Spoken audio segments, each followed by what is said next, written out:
Boa noite. É notícia, entrevista hoje Sérgio Guerra. Ele é senador por Pernambuco e presidente nacional do PSDB, o principal partido de oposição. Senador, boa noite. Boa noite. Senador, antes da gente falar de eleições, que é o tema mais candente do ano, eu queria falar um pouco sobre a sua história pessoal. O senhor é pernambucano, nasceu em Recife, viveu a vida inteira em Recife, morou em outros lugares. Como é que foi a sua infância ali? Nasci em Recife e meu pai era deputado federal. Aliás, era deputado estadual, depois deputado federal. Então, por 4 anos eu morei ainda no Rio de Janeiro. Na capital? Na última legislatura que se deu lá. Depois voltei para Pernambuco. No intervalo de alguns anos, fui para o Rio também. Outra vez trabalhei num grupo econômico que, naquela época, era presidido pelo Carlos Lacerda. Então, governador da Guanabara. Ex-governador da Guanabara. Já era ex-governador da Guanabara naquela época. Estava caçado, estava cuidando da vida privada. Então, trabalhei lá uns 7 ou 8 anos, morando quase sempre no Rio, mas também em Pernambuco. Depois fiquei em Pernambuco na vida privada. Um belo dia, eu fui convocado para ser candidato a deputado estadual. Eu tinha um irmão que era deputado federal, José Carlos Guerra, da Bossa Nova da UDN. E quando fizeram a vinculação dos votos, o cara tinha que votar de cima a baixo, na mesma tendência, no mesmo partido. No partido? Meu irmão era de um partido de oposição e sacrificou a campanha dele para ser. Ele já tinha sido cassado antes. Na volta dele, ele não foi candidato. E apoiou a candidatura do PMDB lá, que era Marcos Freire. Nesse momento, todos me chamaram para ser candidato a deputado estadual. Fui candidato a deputado estadual, fui líder do PMDB na época, que era um partido que reunia todos os outros partidos, por 3 anos.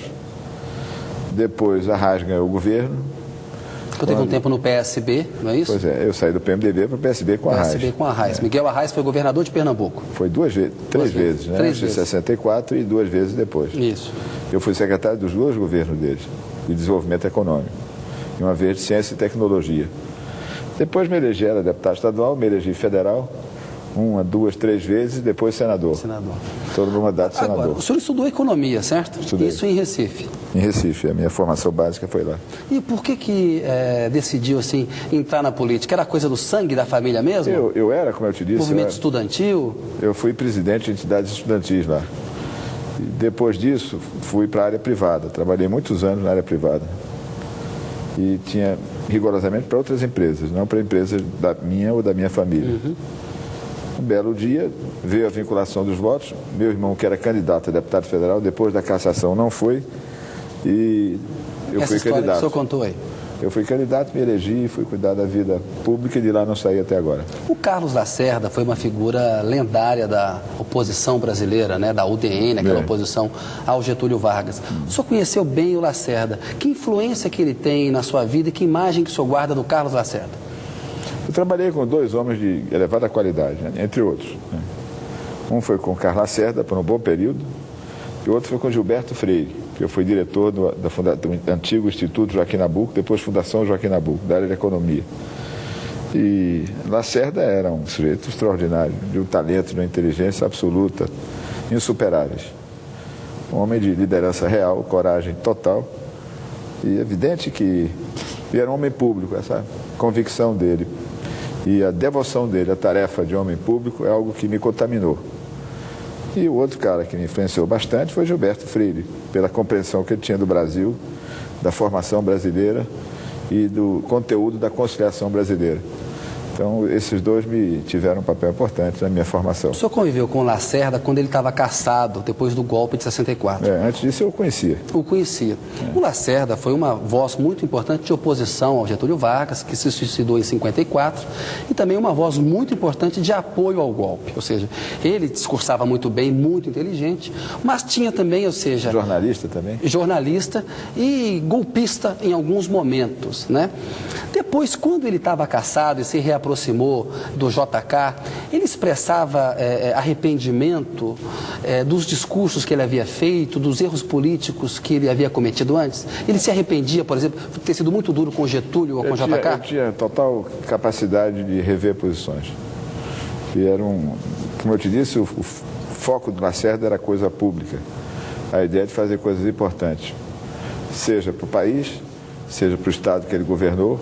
Tinha fixação na questão da educação e em outras questões. Ele era um sujeito extremamente contraditório, mas com forte compromisso democrático, afetado por uma personalidade muito difícil. Mas ter apoiado o golpe... Extremamente emocional. Ter apoiado o golpe ali não é muito uma personalidade democrática, né, senador? Claro. Ele apoiou, naquele tempo, muita gente apoiou o golpe, né, que depois deu demonstração de convicção democrática. O senhor lembra dele ter falado alguma coisa para o senhor, assim, fazendo uma autocrítica em relação ao Getúlio e ao JK? Lembro, ele fazia autocrítica o tempo todo. E era sincera. Era sincera. Lembra de uma frase dele que o marcou sobre isso ou não? Não rigorosamente. Nenhuma frase assim que eu pudesse lembrar que caracterizasse isso. Mas ele era, na vida, no dia a dia e na política, alguém capaz de rever posições. Porque ele tinha expectativa... Ele ia tomar posições muito apressadas também. Ele tinha expectativa de que o golpe de 64 seria rápido e que depois haveria uma redemocratização. Ele achava que realmente havia um perigo de contaminação comunista, ele acreditava nisso, guerra revolucionária era a palavra da época. Ele próprio tinha sido do partidão, tinha sido comunista, né? Enfim. É uma personalidade muito rica. Mas foi um grande brasileiro. Senador, o senhor tem algum hobby que o senhor gosta de fazer nas horas vagas? Não é hobby não, que esse negócio de hobby é negócio para gente fina, não sou gente fina. Eu crio cavalo há muito tempo, cavalos há muito tempo e sou pecuarista. Né? Crio cavalo, crio vacas de leite, crio cardeiros, cabritos. Cavalo de raça para corrida, assim mesmo? Não. Cavalo machador brasileiro. Machador brasileiro. Uhum. Isso é o que eu faço quando tenho tempo, é o que eu fazia, hoje faço menos. Está dedicado aí a política. Mas eu sou criador de cavalos há muito mais de 30 anos. A gente estava comentando um pouco antes do programa que o senhor está numa maratona tremenda. Pega um avião em Brasília para São Paulo, vai para Pernambuco, vai para o Pará. O senhor cuida da saúde, senador? Como é que está? Muito pouco. Eu não tenho uma saúde forte, né? Eu já tive vários problemas de saúde. E agora, nesse ano, eu tenho que tomar precaução, medidas rigorosamente importantes para que eu possa sustentar essa luta que a gente vai desenvolver. Mas tem tomado em Pernambuco, em Brasília, em todo lugar? Não como devia. Não sou lá muito seguro nessa questão. Eu e muita gente, né? Nessa vida pública e nesse negócio de política... Estica a corda, né? As pessoas não têm limite, não conseguem ter limite porque a vida privada não vale muito. A vida pública entra por dentro da sua casa, da sua atividade e domina a sua vontade. O senhor é supersticioso? Não. Não? Não, sou completamente realista e pragmático. Acredita em Deus? Acredito. Tem algum santo especial de devoção, alguma coisa? Mas eu sou católico convencido. Um pouquinho sobre o seu projeto político específico pessoal. O senhor é senador do Pernambuco, a expectativa é de que o senhor concorra à reeleição. Está definido que o senhor vai disputar o Senado do Pernambuco de novo? Sim, em Pernambuco a gente tem uma aliança lá formada pelo PMDB, o principal líder lá, Jarbas Vasconcelos, pelos democratas, que Marcel lidera, e pelo PSDB, que é um partido que a gente comanda. A gente deve repetir essa unidade agora. Eu e Marcel devemos disputar o Senado e Jarbas o governo. É uma eleição dura, parece. Muito dura, por conta da inegável força que Lula tem em Pernambuco. Mas Jarbas tem muitos votos. Nas pesquisas de intenção de voto, nós lideramos, por hora, né, para senador, e Marcel e a mim, e nós dois lideramos. Mas vai ser uma luta muito dura, não vai ser fácil. O Armando difícil de confundir essa luta com... Aliás, de fazer essa luta ao mesmo tempo de fazer uma ação nacional. No plano nacional. O Armando Monteiro Neto, presidente da CNI, do PTB, ele vai disputar o Senado lá? Como é que estão essas articulações? Então vai ser complicado mesmo, mas congestionado. Ele, sem nenhuma forma de preconceito, ele está no 4º lugar. Senador, falando agora de eleição, o senhor é presidente do principal partido de oposição.